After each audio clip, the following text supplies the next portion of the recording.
এই কারণে এই কথাটা এখানে নিয়ে এসেছি। দেখেন, রাষ্ট্রের যে তিনটা স্তম্ভ আছে, তিনটা স্তম্ভের পাশাপাশি একটা স্তম্ভ বন্ধ হয়ে যায়।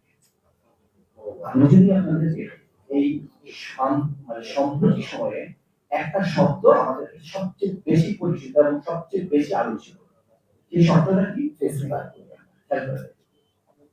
মানে আমি সরি টু সে, আপনারা কষ্ট নিয়েন না। আমরা প্রায় সময় দেখি যে এই ফেস্টিভাল তৈরিতে কাদের ভূমিকা আছে এটা নিয়ে আলোচনা হয়। দেখেন, এই যে ফেস্টিভাল তৈরিতে আলোচনা হয়, এই আলোচনার মধ্যে রাষ্ট্রের যে তিনটা স্তম্ভ তাকে কিন্তু বলা হয় যে আমাদের যে সংসদটা যেভাবে কাজ করার কথা ছিল সেটা কাজ করে না, সেজন্য ফেস্টিভাল তৈরি হয়েছে। আমাদের যারা এক্সিকিউটিভ তারা প্রপারলি কাজ করে নাই, আমাদের জুডিশিয়ারি প্রপারলি কাজ করে নাই।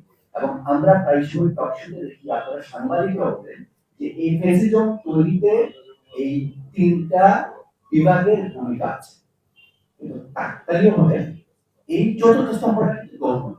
মানে এই চতুর্থ স্তম্ভের কথা কেউ কিন্তু বলি না, সবাই এক পাবে। কিন্তু এটাও মাথায় রাখবেন, রাষ্ট্রে যদি ফেসিজম তৈরি হয়, এই ফেসিজম তৈরি হওয়ার পিছনে এই রাষ্ট্রের এই তিনটা স্তম্ভের পাশাপাশি এই চতুর্থ স্তম্ভেরও ভূমিকা আছে। এটা আপনারা মানে না না। সুতরাং এই কমিটিকে, এই যে আপনারা তো সারা দেশের সাংবাদিকরা নির্বাচন করতে পারবেন না, কিন্তু আপনারা যদি কমিটি থাকে যত এইখানে ফেসিজম তৈরিতে আপনাদের ভূমিকা থাকতে পারে, কারণ ফেসিজম যাতে নির্মূল হয় সেজন্য আপনাদের ভূমিকা। কারণ এইটা তো এই ফেসিজম জিনিসটা কোনো ব্যক্তি কেন্দ্রিক হয়, এটা সময় কেন্দ্রিক, যে কোনো সময় আবার ফেসিজম আসতে পারে। আরেকটা রিকোয়েস্ট আছে, আমি আপনাদের আমি ওনার কথাটা খুব ধরে রয়েছে। দেখেন, সমাজে যদি আপনি ভালো এবং মন্দ তার মধ্যে যদি পার্থক্য না করতে পারে, তাহলে কিন্তু ভালো লোকটা কিন্তু উৎসাহিত হবে না। আমরা প্রায় সময় দেখি যারা ভালো লিখেন, যারা নীতির সাংবাদিকতা, যারা সত্যের সাংবাদিকতা করেন, তাদেরকে পেট্রোনাইজ করা হয়। পেট্রোনাইজ করা হয় তাদেরকে যারা আসলে নৈতিকতা খুব বেশি ধরে রাখতে পারে না, যাদের মানে লেখার মানদণ্ড নেই বা যাদের সংবাদ প্রকাশের মানদণ্ড নেই, তাদেরকে যদি পেট্রোনাইজ করে, তাহলে এই সমাজ থেকে যারা ভালো সাংবাদিক তারা হারিয়ে যাবে। সুতরাং এই সমাজে ভালো এবং মন্দ এটাকে আপনাকে পার্থক্য করতে হবে।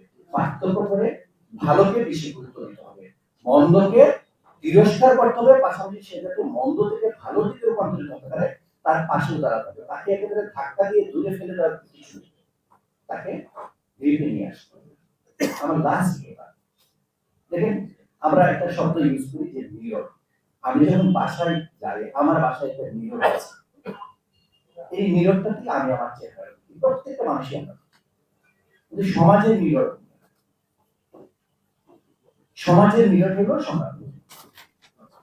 সমাজ তার চেহারা থেকে এই সংবাদের মাধ্যমে, ব্যক্তির মিরর আছে, সমাজের মিররটা যদি অস্পষ্ট থাকে, সমাজের মিররটা যদি কাজ না করে, তাহলে সত্যিকার অর্থে আমি ভালো করছি না মন্দ করছি এটা আমরা দেখতে পাবো না।